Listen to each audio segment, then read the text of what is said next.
coaching fraternity was not necessarily a great one. And I think for him, this is a chance for him to get some redemption. And one of the things too, somebody, of course, Aggies being Aggies, there was a gentleman in there who was not a part of the media, but he got the mic. You know how that goes. And he had a question for him about the resources in the CAA. The gentleman probably is one of the ones who went in to go back to the MEAC, which, as you and I both know, is something that is permeating around the campus and all over, and potentially legitimately a conversation that's being had. But he wanted to talk about the fact that they had the lowest budget in CAA, and was that a problem? And to Coach Gibbs's credit, he handled it. No, it's not a problem. As you heard him talk about in our interview, yeah, they may not be at the top of the CAA, but A&T is not a poor school, and that's not going to stop them. And so I think it was just there was a symptom of optimism. When former coach Brown used to come in, he would say, "It's a beautiful day in Aggie land." I think that was his. I think that was his stick, and the sun was shining, people were excited, and it seemed like the gang was back together. So it was pretty interesting. But I see you had something you wanted to add. Yeah, that beautiful day in Aggie land got stale very quickly, because even the people at the press conference was like, "Okay, it's going to be a beautiful day when you get some wins, dude." So listen, there's two things that A&T, the Aggie fans, were upset about. One was that they went away from Sam Washington, who was a winner, who came within one game of winning the Big South championship in their 1 year, or their first year in the Big South. They went away from Sam Washington, and they went away from the MEAC. Okay, and the fans don't like either of those things. Not when you spent all of your history in the HBCU environment, to branch out, and to go where no one has gone before, to use a Star Trek uh, uh, uh, uh, comment or line. They went where no one had gone before, and they went to the Big South first and questioned that, and then they go to another conference. They A&T said when they left the Well, MEAC. Hampton had gone before, but yeah. Yeah, and another thing they didn't like, that it like A&T was following Hampton. They followed them to the Big South, and then they followed them into the CAA.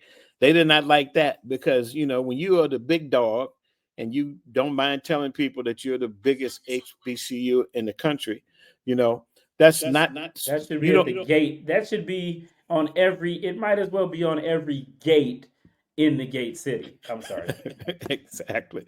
So, you know, the what I'm hearing is the same people that basically put up $1 million to buy out Vincent Brown's 3 remaining years on his contract at 365 a year plus. The same people who did that are also saying we want to go back to the MEAC. And that is a conversation that I have gotten confirmed by some high placed sources, that is going on now between uh, uh, um, relevant entities at A&T about the possibility of going back to the MEAC. As a matter of fact, there's also some sources that say that Hampton is also considering a similar move.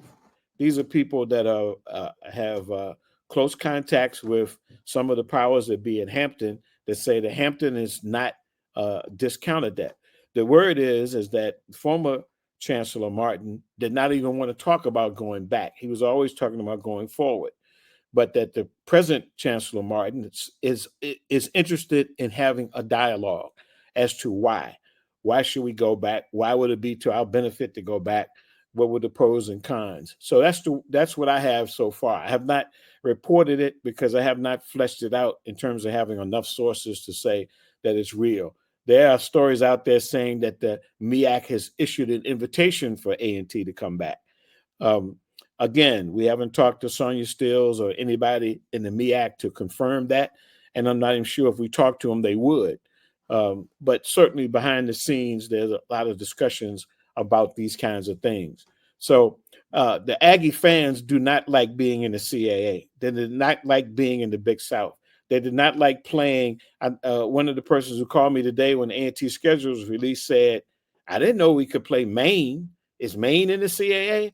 Yeah, Maine's in the CAA. Rhode Island's in the CAA. New Hampshire's in the CAA. Northeastern's in the CAA. This is Maine, New Hampshire, Rhode Island, and Boston. Northeastern is in Boston. A&T is playing Northeastern next year.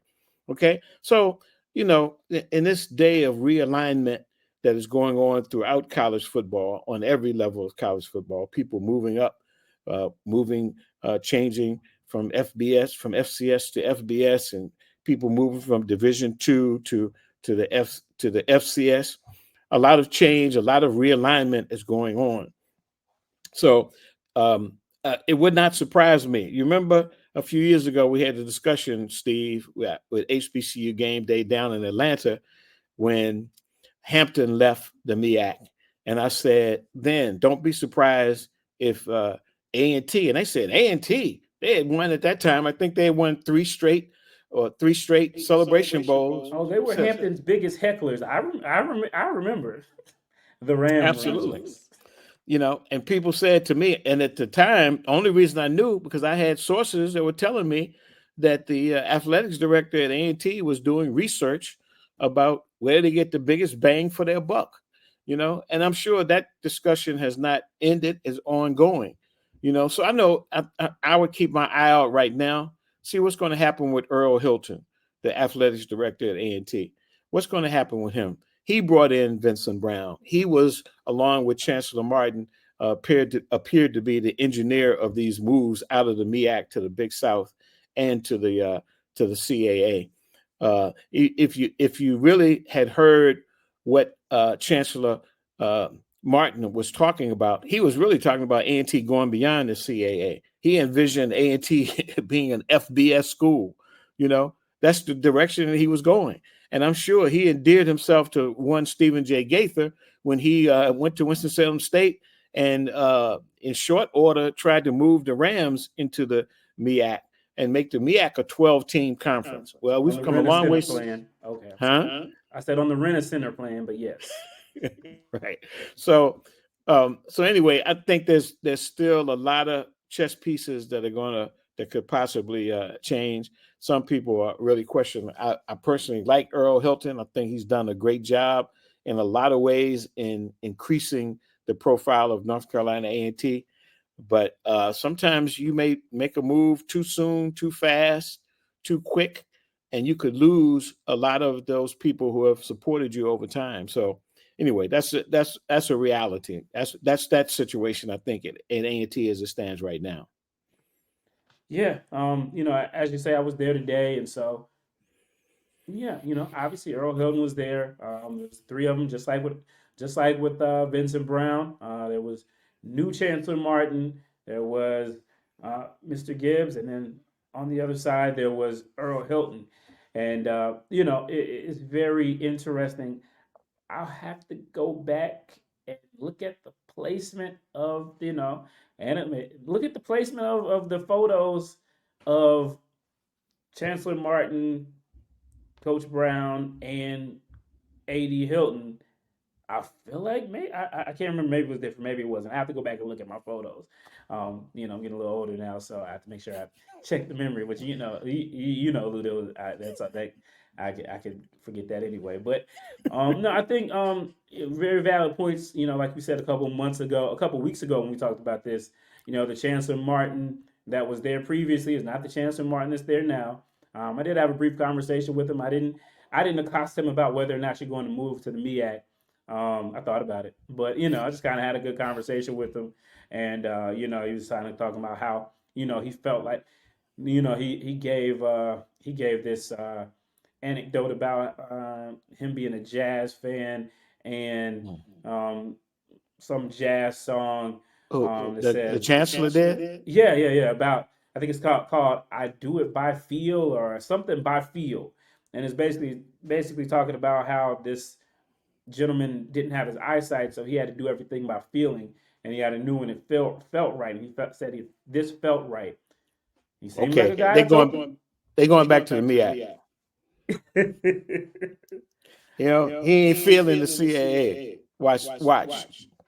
Yeah, I mean, I definitely, I wouldn't bet my coins against it, at this point.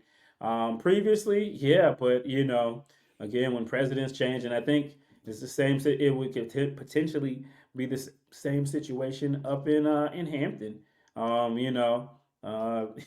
and I know you did the reporting, and I was up there when they moved from the Big South to the CAA, and Dr. Harvey talked about how it was his dream to get from the CIAA to the CAA, and before he got out of there, just as he was getting ready to leave, he did it. But now there's a new sheriff in town. By all accounts, And that, maybe potentially a and protege. that's the situation at both schools. New chancellor, a new president, new AD in Hampton. That's not a new AD at A&T, but stay tuned. Yeah, yeah. Very interesting, and this is just the tip of the iceberg. Big tip of the iceberg with Michael Vick coming down, but also we do have